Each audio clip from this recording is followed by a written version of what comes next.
Hai teman-teman mahasiswa semua, berjumpa kembali. Kali ini kita sudah menginjak sesi 5. Nah, pada sesi keempat yang lalu kita sudah belajar mengenai perkembangan bahasa dan kemampuan berpikir matematis. Nah, pada sesi 5 ini kita akan belajar melanjutkan materinya yaitu tentang pengenalan teori dan tahap perkembangan sosial dan emosional. Materi ini pun bisa teman-teman akses di BMP atau buku materi pokok modul 4 pada halaman 4.3 sampai dengan halaman 4.21. Adapun tujuan dari perkuliahan ini, kami mengharapkan setelah mengikuti tutoran ini, mahasiswa bisa menjelaskan fase atau tahap perkembangan emosi dan temperamen. Kemudian mahasiswa bisa menjelaskan keterkaitan dan dari teori-teori yang berkaitan. Kemudian apa sih itu emosi? Emosi itu adalah perasaan atau efek yang terjadi ketika seseorang berada dalam interaksi yang penting baginya.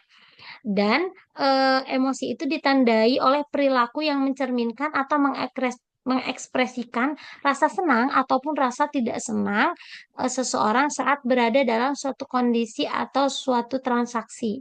Nah, emosi ini melibatkan aspek psikologis dan fisik dan biasanya mempengaruhi pikiran, tubuh, dan perilaku. Emosi juga memiliki dimensi waktu yang berbeda.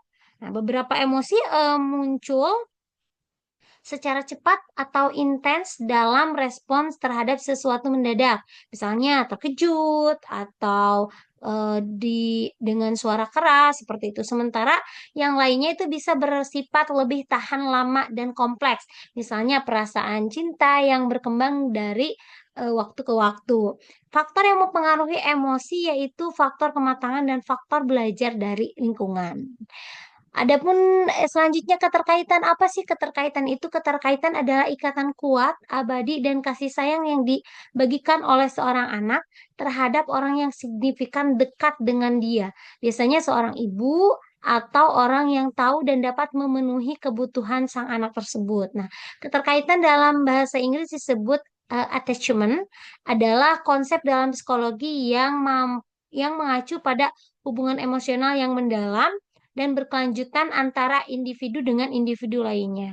Biasanya berkaitan dengan hubungan antara anak dan pengasuhnya, atau anak dengan orang tua, atau anak dengan perawat, seperti itu.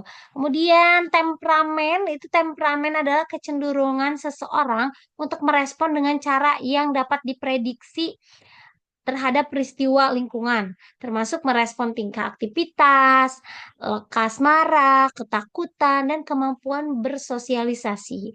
Temperamen dapat memiliki pengaruh besar terhadap eh, berbagai aspek kehidupan seseorang, termasuk interaksi sosial, hubungan personal, keputusan karir, dan cara mengatasi stres. Namun, penting untuk diingat bahwa temperamen bukanlah nasib final atau orang masih memiliki kemampuan untuk mengembangkan keterampilan dan juga belajar dari pengalaman. Kemudian bisa mengubah beberapa aspek perilaku mereka meskipun temperamen dasar mereka relatif tetap ada seperti itu.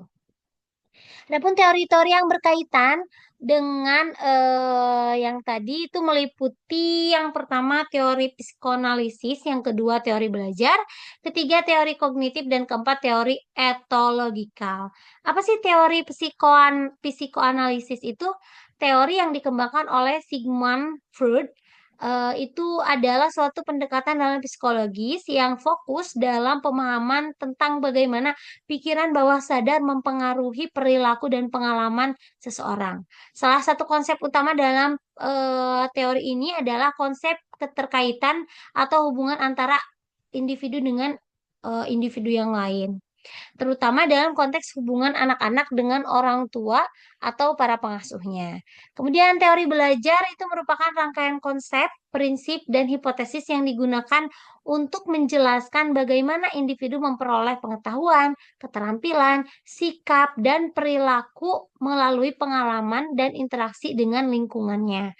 Kemudian teori kognitif ini didasarkan pada keyakinan bahwa pemahaman dan pengetahuan manusia tidak hanya berbentuk dari rangsangan fisik atau respon dari emosional semata, tapi juga melibatkan proses internal.